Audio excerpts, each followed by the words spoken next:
new clothes.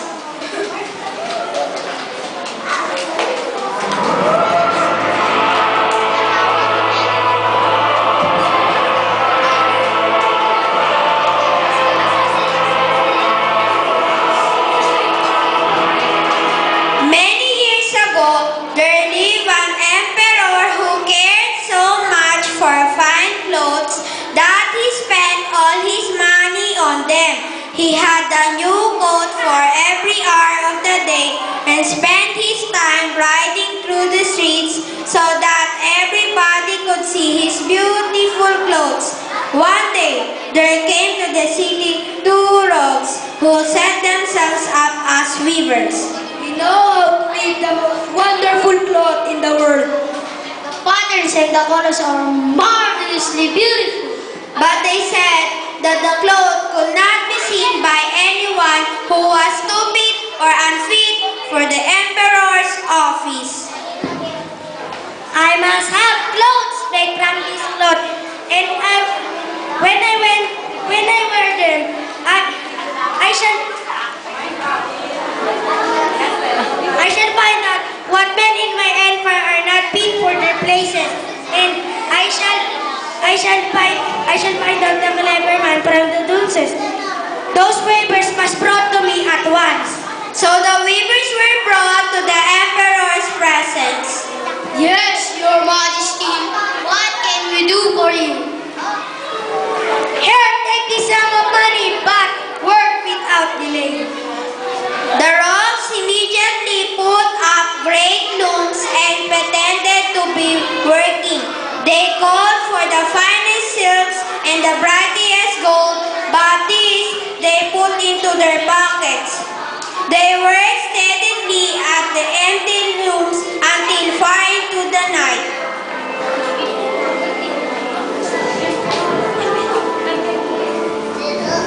I can hear the rattling of the looms. I must see my wonderful clothes. He decided to send someone to find out the weavers were getting on. But he remembered that no one who was stupid or was unfit for his office could see the cloth. I will send my faithful old minister. He's a clever man. No one is more worthy than his office. So the good old minister went into the room where the two rogues sat working at the empty looms. He stayed and opened his eyes wide. Mercy on us, I can see a thing. Step a little near.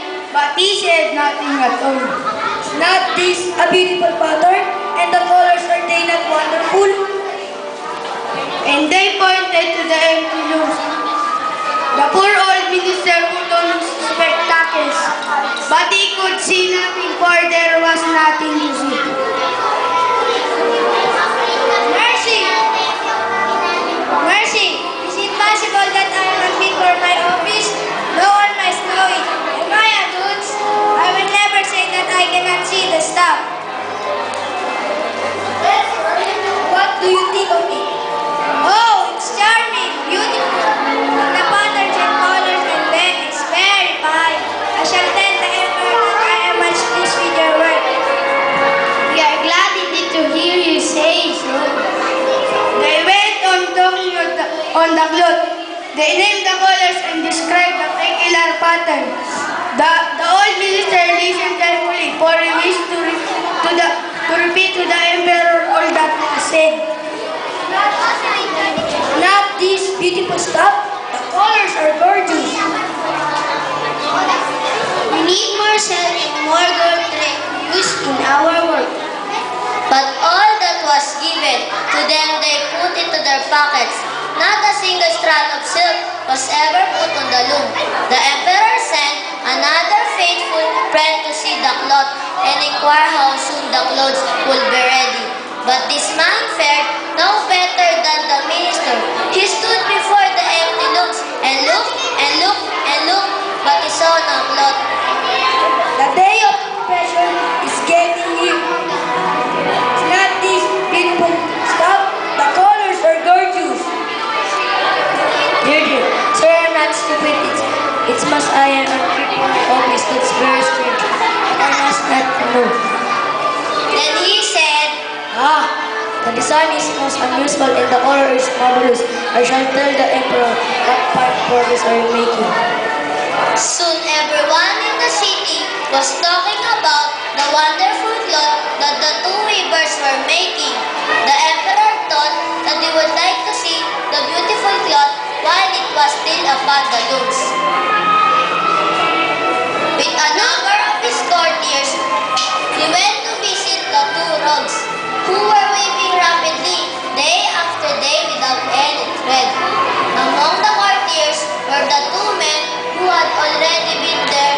They thought that the others would see something upon the empty looms, so they began to cry out at once. Look, Your Majesty, do you see the beautiful color and the design? Is that gorgeous? What is this? I see nothing at all. If I am a dude, his studies were known. I should be deposed. Then he said, Yes, it's very pretty. Wonderful. There cannot be better pretty. he smiled and nodded his head and started at the empty looms. His courtiers to look and look but saw no more than the others, yet they all cried. It is wonderful! They asked the emperor to wear a suit made from this cloth in a great procession. There was soon to take place. The emperor gave each a royal badge to wear and called them the imperial court weavers. The day of the procession is getting nearer. We have to work with might and main. We have to stay up the whole night before. Through their shining windows, the people could see them hard at work. They took yards of knotting down from the empty looms. They made cuts in the air with big scissors. They sewed strong stitches without any thread. And at last they said, "The clothes are ready." Wonderful! Let me put my new suit. The rogues lifted their arms as if holding something. See, where is the cape? Where are the trousers? The clothes is as light as others wear. You may move as freely as if you had nothing on. That is the beauty of it. And yet all the time they saw nothing, for there was nothing.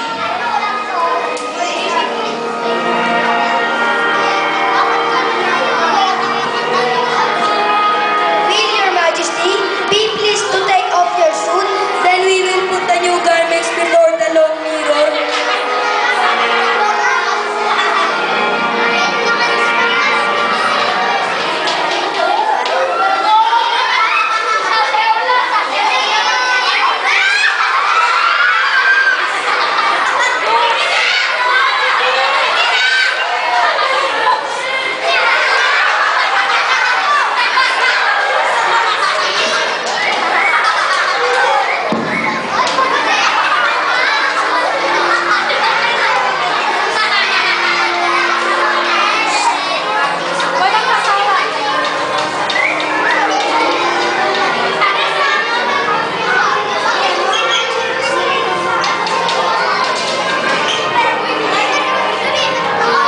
The emperor took off his clothes, and the rogues pretended to put on each new garment, and it was ready. They